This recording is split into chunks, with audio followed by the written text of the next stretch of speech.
has finally come to do the wheel bearings. We're going to replace the front wheel bearings in this Mercedes right here, ML500 W163.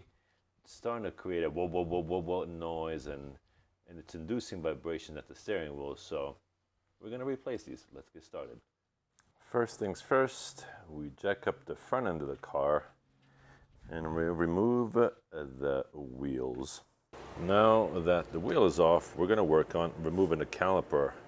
To do so, there is two 22mm bolts right here, 1 and 2, and there's an E10 for this for the, here it is, see it? Let me see if I can see it right there.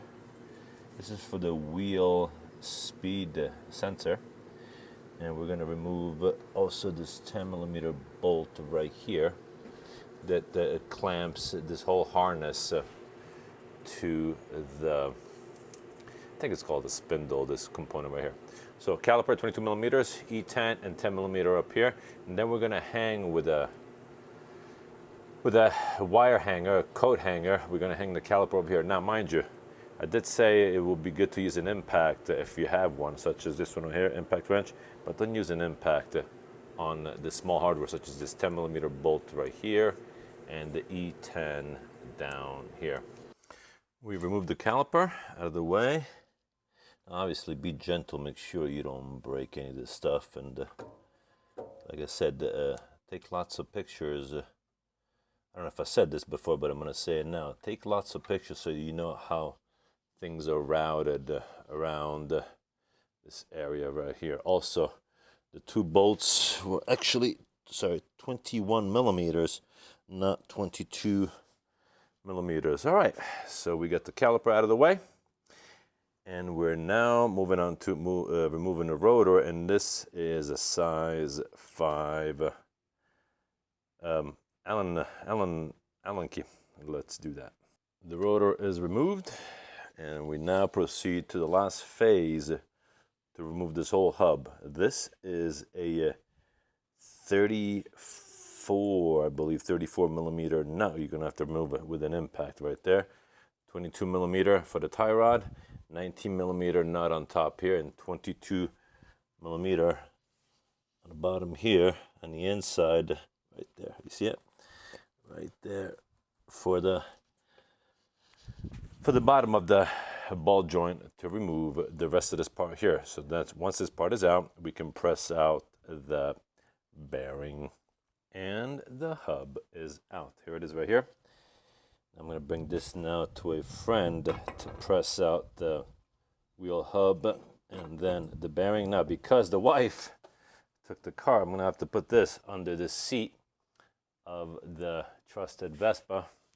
That's why I took the shield out right here, and it has these 13mm bolts. It has 4 of them that holds it in place. Okay, this is the final phase. Also, this thing is not seized in there, but it's pretty hard to take in there. So when the time comes that you have these nuts right here, for example, loosened up, this one here, and then there's another one for right here, which is this one here, right? What you're going to do is you're going to actually hit it with a hammer like this one too. Now this tie rod is it's going to get replaced, which will be a video for another time, just not today.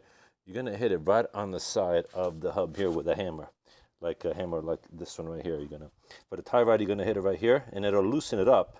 Then once you have the nut that is high enough, flush with the shank and the nut, you can hit it on top with the hammer. Otherwise, you're going to damage the threads, so you don't want to do that. Same thing goes with there. You're going to hit it on the side here with a hammer, and the spin will fall out. And same goes with this one over here. You're going to hit it on the bottom. Where is it? You're going to hit it right here on the bottom right here, and it'll loosen it up. All right, guys, let's go press these bearing over a friend's house. His name is Paco. I'll introduce you guys to him. Good guy, mechanic. He specializes on Volkswagens, and we'll take it from there. Okay, here we are. We're at Velez Auto with Paco helping out. He is the owner of the press and is helping out with the pressing out the old bearing from the hub. There it is. I'm putting in the new one. Ran into some problems with the part of the bearing being stuck around this part of the hub, and the trick here was to hammer slowly. I think it was this one here. I can't recall which one it was, but he hammered it slowly with the, all the way around. What was your technique, Paco? You were saying the old bearings. This one came out of the left side. This one came out of the right side, and this part of the bearing got stuck on that hub I was telling you guys about. Now, if that was ever to happen to you, what you can do is with a dull chisel. Well, it's like that. I use a chisel to separate between the flange and the race. Once I break it free, and she gives me a little bit of a gap, I start working it around. Nice and easy, slowly. Take your time, don't be in a hurry. Yep, don't do it all in one shot. Just keep working it all the way around, and no damage to the bearing and fitting. She's good to go, ready for an install after a new bearing. We're not going to press in the new one, it's right here. Also, it is highly advised that when the time comes to press the new bearing in, make sure all your contact surfaces are clean, and put some oil too. Put some oil on the outside of the bearing, and put some oil on the inside of the hub right here.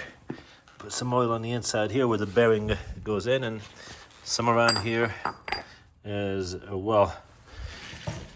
Thankfully for Paco here in his shop, he's got all the necessary equipment to make this happen. Soon you'll have his own channel on YouTube. We're not quite sure what the channel is going to be called, but he works on everything, but seems to be specializing on Volkswagens and Jettas, or GTIs or Golfs in general. So yeah, all right guys, let's make this happen. Press this new bearing in, and we're gonna try to get this job done. Let's do it. Sorry guys, I forgot the microphone at home, so we're just gonna have to record off the microphone of the phone. So what we did now is we're using the old bearing to press in the new bearing in the hub, and we put some oil on the outside of the new bearing and on the inside of the actual hub. So what are we doing? All the way down, nice and easy.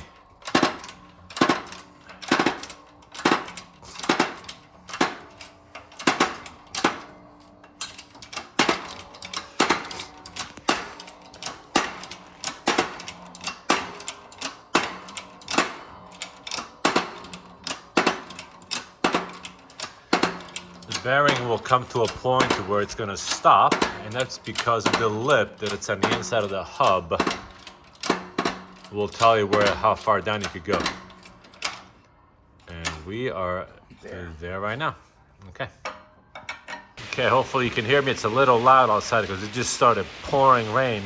And of course, I don't have the microphone with us. Now what we did, this is a critical part of the installation of this bearing as we press in here. You'll see we put a socket on the bottom that aligns with the inner lining of the bottom. And as we press, it literally sits right on top of this part of the bearing right here, but the new one. The reason for that is that when we press the hub, or the spline part of the hub, what we don't want to do is we don't want to mistakenly press out the inner part of the bearing. So what we do, we use a fitting, or in this case is a socket, that holds the inner part of the bearing in place so that it doesn't happen. All right. We're gonna start pressing and fit this baby in. We're gonna make it happen right now. There we go. We are fully pressed and fully seated. Look at this. And she is ready to go back on. However, we're gonna have to wait until this rain stops coming down. Okay, let's get back home here and we'll install these front wheel bearings back on. Okay, we got the bearings pressed in.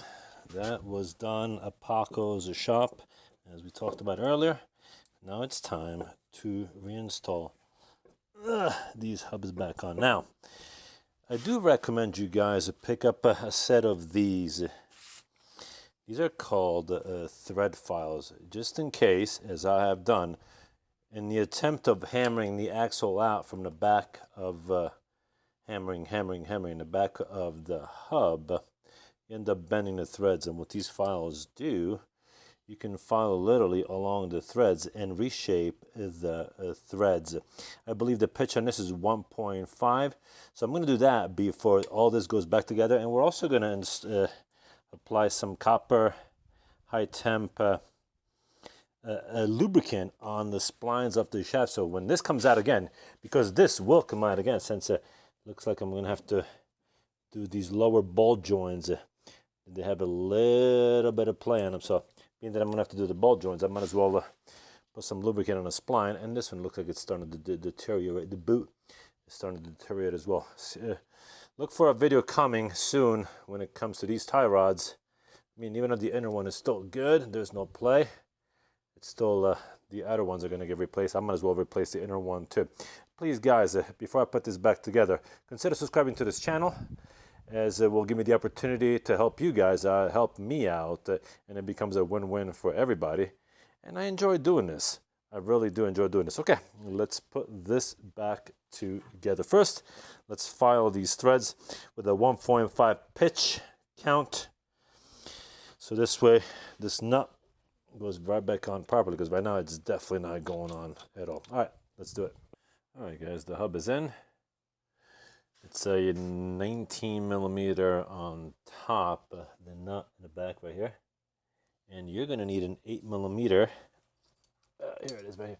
You're going to need an 8 millimeter wrench on the bottom to hold it while you're tightening the nut. Otherwise, your pen will spin. You're going to need a 22 millimeter wrench on the bottom. And to tighten it, you're going to need this in the middle. It's a T45. See, it looks like a star, a T45 socket. Not socket, but it's a T45 tool insert. I'm not sure exactly what it's called. But you're going to need a T45 with a 22 millimeter to tighten the bottom nut right there. I don't know if you can see it. Let me see. Can you get to it? Yeah, here it is right there. Yeah, right there. 36. I said 34 millimeter earlier. This is a 36 millimeter impact. Once it stops spinning, that's going to be good enough. I don't have torque for this stuff for you guys. Sorry about that. But when it's nice and tight, nice and snug, you'll be fine. These are conical fittings, so once they get to be nice and tight, they're not going anywhere.